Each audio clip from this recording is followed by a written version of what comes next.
We're going to pause. We talked about this a little bit yesterday. This is where we left off. So you guys tell me. I kind of gave you a structure and I said, basically, she's saying what? What did we talk about yesterday? What is she saying in this very first stanza? Isaac?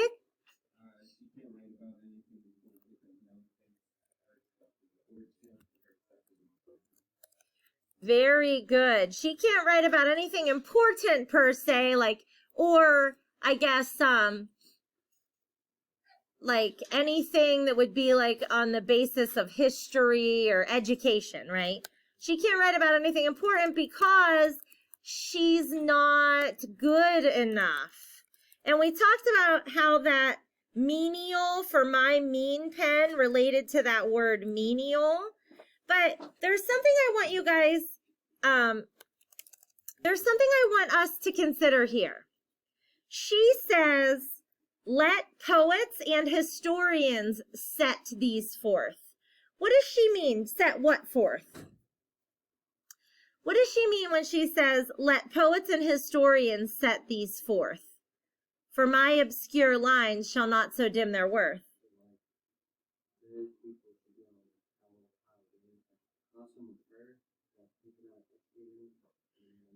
Okay, so that is what she means. She's saying, let poets and historians write about that stuff. But there's a little bit of an irony here in her saying to let poets write it. Why? What's the irony? She is a poet, right? And so we have to pick up on that irony there. I want you guys to add that to your notes. Situational irony. She says to allow or to let the poets write, but isn't she a poet? And that's where we have to start questioning something about this poem, guys. The thing that we have to constantly be asking ourselves is, you know, is she really meaning what she says, or is she trying to prove a point? Because even though she says she's not a poet, let's check out this stanza. What's the rhyme scheme? Do we have rhyme scheme here? What is the rhyme scheme? Do you guys remember how we talk about rhyme scheme?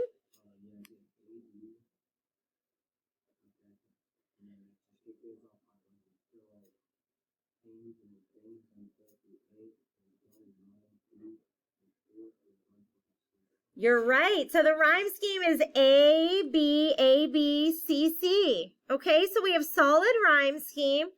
We also maybe have meter. How do we tell if a poem has meter?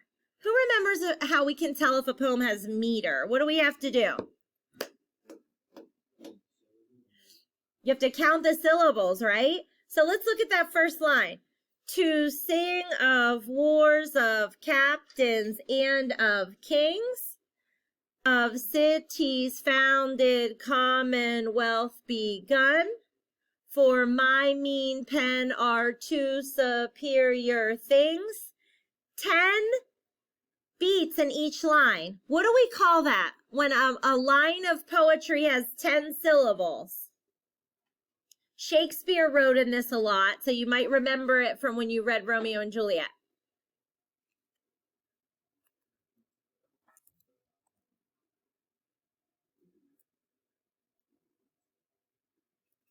Anybody?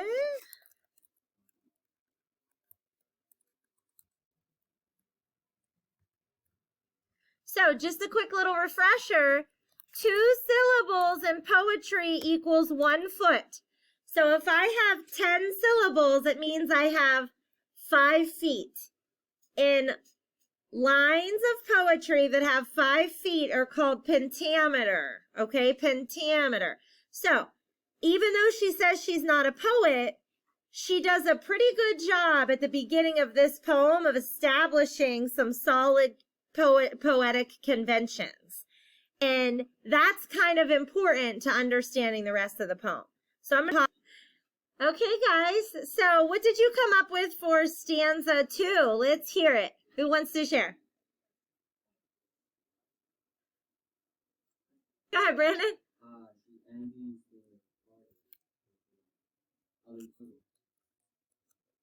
Oops. She envies Bartis and other poets. Why?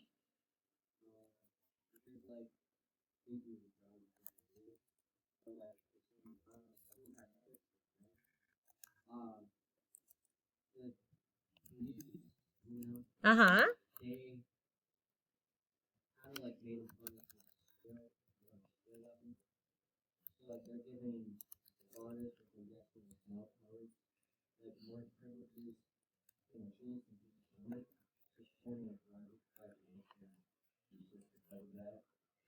Very good. Okay. So you guys had said about that word Twix, and I had said to Brandon, think about a Twix candy bar, right? What makes it different from other candy? It's split evenly. They're both the same, right down the middle. Twixt means split here. She says she grudges the muses because they didn't split it evenly between her, and she initially seems like she's only talking about Bartis, the great Greek poet. But then these lines, you guys, we have to pay close attention to these last two lines. And here's the thing. Note that the last two lines in each stanza move to a CC pattern rather than ABAB. And anytime a poet changes the rhyme scheme, we know that those lines are important for some reason. And here's the thing. When she says a Bartis can do what a Bartis will, she stops talking about Bartis, the specific person, and she starts using Bartis as a representation of, some of you said just good poets, which is possible, but I would argue, and you'll see why a little bit later in the poem, that she's using Bartis as a representation of men in general. She's using Bartis as a representation of male poets. Because she says, a Bartis can do what a Bartis will. A man can do whatever he wants in that society. But simple I, according to my skill. Here's the thing. I want you guys to consider the use of the word simple there. Because there are different ways we use the word simple. What is she saying about herself if she says she's simple? Someone from another group, maybe that we haven't heard from yet. Go ahead, Georgia. Yes, less educated. If you call somebody a simpleton, you're saying that they're dumb. So when she says simple I, she's saying, oh, I'm simple, I'm stupid. Okay? And we have to think to ourselves, well, why would she call herself stupid here, right? And we'll figure it out as we keep reading. But she basically says she's too dumb to write like men do, basically. I shouldn't say like or as well as.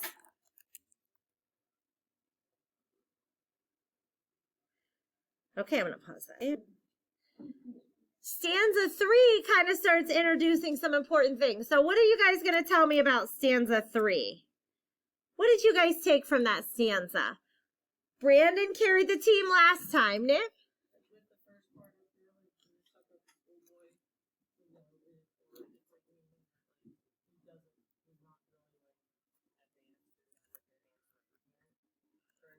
Right.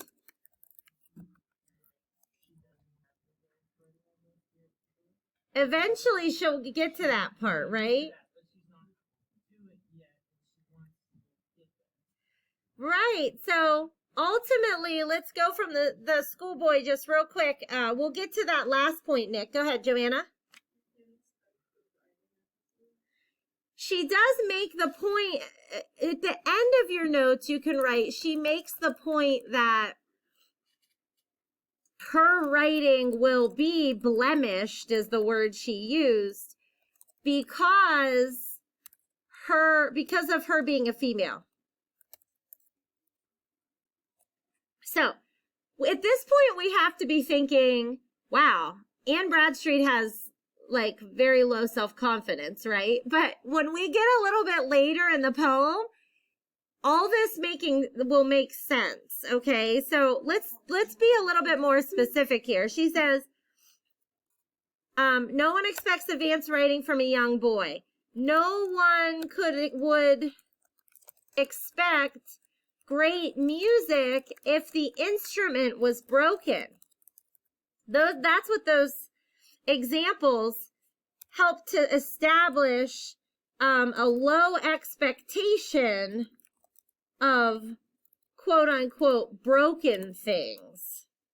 And then she connects it to herself. So no one expects her to be good because her nature is irreparable, meaning it can't be changed. And what can she not change about her nature? She can't change the fact that she's a woman. Her gender is not something she can change. That's what she means when she says it's irreparable. Like, she can't fix it. And society views it as broken or imperfect. So she makes the point that her writing is expected to be blemished or imperfect because of the fact that she's a woman.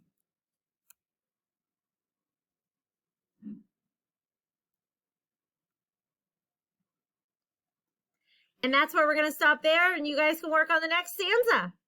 Let's hear what you guys came up with. So she says, nor can I, like that fluent, sweet-tongued Greek, which you guys, if you looked at the footnote there, that's an allusion to Demosthenes, who was a great Greek, like, orator, like a speaker, public speaker, and like a politician, kind of, who lisped at first in future times speak plain. What did you guys say about this stanza? Somebody I haven't heard from yet? Isaac? He's trying to learn how to write like the great, but he's not able to because he was born with weak and cheese and pain. He was born with a weak like writing and cheese and pain. Okay, so she does say, well, weak or wounded brain. So she, uh-oh, what happened to my projector? She will never be like Demosthenes. I agree with you there. Because she says her brain is weak or wounded. And you guys, she's being like kind of catty here. Like, she's kind of mocking what people at the time said about women. Did you guys ever see Little Women? Did you guys ever read Little Women, the book, or watch the movie? So there's a part in the book and in the movie where Josephine, who wants to be a writer, Jo, gets all fired up because she was told that it was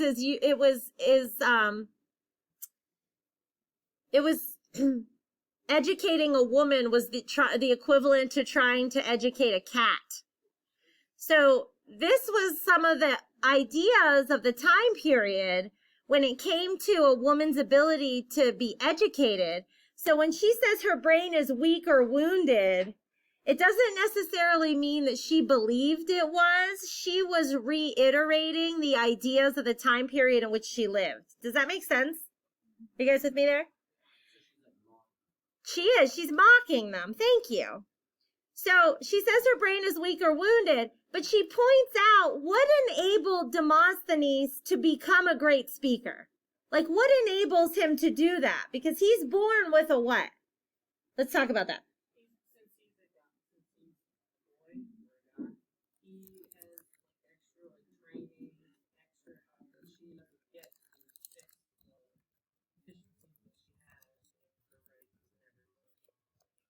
Absolutely. Okay.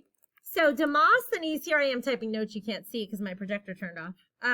So Demosthenes was able to receive training to overcome his speech impediment. He was born with a speech impediment, but because he was a man and because he had money, he was able to get the kind of training he needed to become what he wanted.